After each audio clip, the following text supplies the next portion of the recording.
The Aztecs were a civilization who lived in central Mexico from 1300 to 1521. History has painted the Aztecs as a strange civilization, one capable of great intelligence and architectural marvels, who simultaneously worshipped a bunch of strange, angry gods and routinely ritually sacrificed each other to them. A lot of our beliefs about the Aztecs trace back to 1519 and the Spanish conquerors of the time, and although we accept that human sacrifice was a part of their culture and religion, the extent of it is still debated today. The fall of the Aztec Empire and our subsequent beliefs on human sacrifice in their culture can be traced back to 1519 and the expedition of Hernán Cortés that culminated in the conquest of the capital Tenochtitlan and the fall of the Aztec Empire by 1521. Upon arrival in Tenochtitlan, Cortés reported discoveries of the practice of human sacrifice, horrifying the general public and lending credence to the conquest. It's thanks to the Spanish writings of the time that people saw Aztecs as a horrifying civilization who routinely murdered their own people. But how true is it? There's no question that Aztec people performed human sacrifice. Later archaeological findings confirm the practice in Aztec society, and as of 2020, 603 human skulls have been uncovered at the Templo Mayor, the main temple of the Aztecs. But Aztecs didn't invent human sacrifice, and certainly weren't the first civilization to practice it. It was actually a long-standing cultural tradition across Mesoamerica, and others like the Mayans and Toltecs also took part in ritual human sacrifice. And yet, Aztecs seem the most bloodthirsty, sacrificing more than any other civilization, with an estimated 20,000 per year dying to appease the gods. And although it seems the majority of these sacrifices were men and prisoners of war, it wasn't unheard of for women and children to also be sacrificed in the name of the gods. Why did the Aztecs perform human sacrifices? The most commonly held belief is that the Aztecs were deeply ritualistic. They followed a strict calendar and cycles that they believed were related to their 5 primary gods. They believed that at the end of each cycle of 52 years, the world had the potential to end, and that sacrifice helped prevent this. The legend of the 5 suns tells that these gods sacrificed themselves so the Aztec people could live, and that humanity only continued to survive because of their sacrifice. And so, in return, by performing ritual sacrifices, they were lending the gods continual strength to nourish humanity through the next 52-year cycle, and giving thanks for everything they had been granted. At the end of the 52 years, if the gods had not received enough sacrifices, it was believed the world would end. And so, whenever the sun rose in the sky on the day of a brand new cycle, the Aztecs would celebrate the lives given so that humanity could survive. This wasn't the only calendar the Aztecs followed. Unlike modern society, the Aztecs' year stretched to 18 months, and each month had a different festival dedicated to one of the 5 gods. Each festival involved giving thanks and human sacrifices to the god to continue to appease them and ensure enough people were killed to strengthen each god for the end of the 52 years.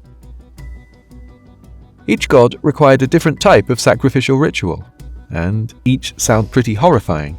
Let's take a look at 5 of the gods that had specific sacrificial rituals attached to them. Although remember, there were plenty of other gods that needed human flesh too. Huitzilopochtli, the god of warfare and the sun.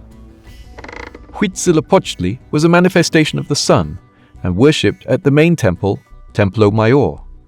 He is celebrated at 4 of the 18 Aztec festivals.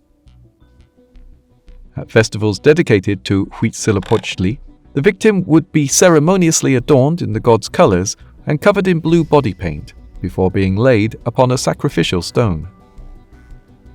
A priest would chant before raising a blade to the sky, bringing it down and sharply cutting a line through the victim's torso. Their heart would be ripped out and, still beating, held towards the sun. They'd then, in a move that seems a bit unceremonious, push the body of their sacrifice off the pyramid. The body would be carried away and either cremated or given to the warrior who captured them to begin with. The warrior would either send parts of the body to important people, because who doesn't love getting a thumb in the post? Or eat pieces as part of a cannibalistic ritual. Yummy. The warrior would then get to move one step up the Aztec social hierarchy. Tezcatlipoca, the most powerful god, and the god of night, sorcery, and destiny. There were two types of ways victims were sacrificed to Tezcatlipoca. One was in gladiatorial combat. They would be tethered in place and given a fake weapon to die fighting facing 4 fully armed jaguar knights and eagle warriors, 2 branches of the Aztec military elite. The other was a sacrifice of a young boy, chosen to mimic Tezcatlipoca for a year until his inevitable death. And what a year it was! The boy would be dressed as the god and treated as a living incarnation, tasked with wandering the streets of Tenochtitlan, playing a flute and showered with luxury and women until the day of his sacrifice. First, a feast would be held in his honor before the boy would be expected to climb the pyramid, break his flute, and surrender his body to the priests. Immediately after the sacrifice, the next incarnation would be chosen. Xiuhtecuhtli, the god of fire and heat, and version of the old god Xiuhtecuhtli. Xiuhtecuhtli, or Xiuhtecuhtli, are worshipped both as one and separate entities during the festival of Ixcali. For 10 days before the festival, preparations would be made in order to commit ritual sacrifices to the gods. Animals would be captured to be sacrificed on the first night of the celebration, and prisoners of war or captives of the Aztec Empire would be burnt alongside the animals. After a large feast, the captives would be thrown onto the fire, but just before they died from their wounds, they'd be, some would say unceremoniously, yanked out of the flames and their hearts cut out to placate Xiuhtecuhtli and ensure he didn't send a plague of fire to burn the city. Xiuhtecuhtli was the god worshipped at the end of the 52-year cycle, in the new fire ceremony. Priests and a sacrificial victim would travel to the top of the volcano Huitzilopochtli and wait for Orion's belt to rise over the top of the mountains. When it did, they would rip the sacrifice's heart from his body and light a fire in the hole in his chest, as thanks to Xiuhtecuhtli that humans had provided enough sacrifices to live another 52 years. From the fire burning in the sacrifice's chest, they then each take flames to light the ceremonial fires in temples throughout the city. Tlaloc, god of rain, water, and earthly fertility. Tlaloc was a god who wanted particular sacrificial victims, and those victims just happened to be children. The Aztecs believed if he didn't get them, the god would wreak havoc, ruining crops, withholding precious rainwater, and sending bouts of diseases throughout the land. As if sacrifice, and the sacrifice of children at that, wasn't bad enough, archaeologists have uncovered evidence of the brutality of the sacrifices to Tlaloc. The Aztecs believed that the god required the tears of the young as part of the sacrifice, and so the remains of the 42 children found at the Great Pyramid of Tenochtitlan also showed signs of suffering serious injuries before their deaths. The 16th century researcher and friar Bernardino de Sahagún wrote of sacrifices to Tlaloc in the Florentine Codex, a book describing Sahagún's research study of Mesoamerica. They assembled the children whom they slew in the first month, buying them from their mothers, and they went on killing them in all the feasts which followed, until the rains really began. And thus they slew some on the first month, named Huitzilopochtli, and some in the second, named Xiuhtecuhtli, and some in the third, named Totec, and others in the fourth, named Xiuhtecuhtli, so that, until the rains began in abundance, in all the feasts they sacrificed children. Xipe Totec, god of rebirth, agriculture, the seasons, and craftsmen.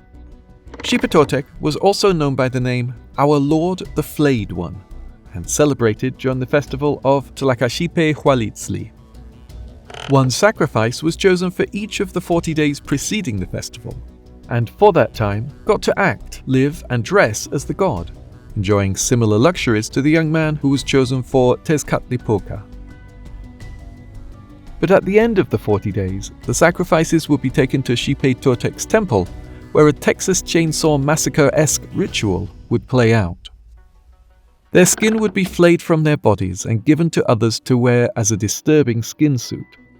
These individuals would then travel through the city, fighting battles and collecting gifts, encased in the sacrifices' skin.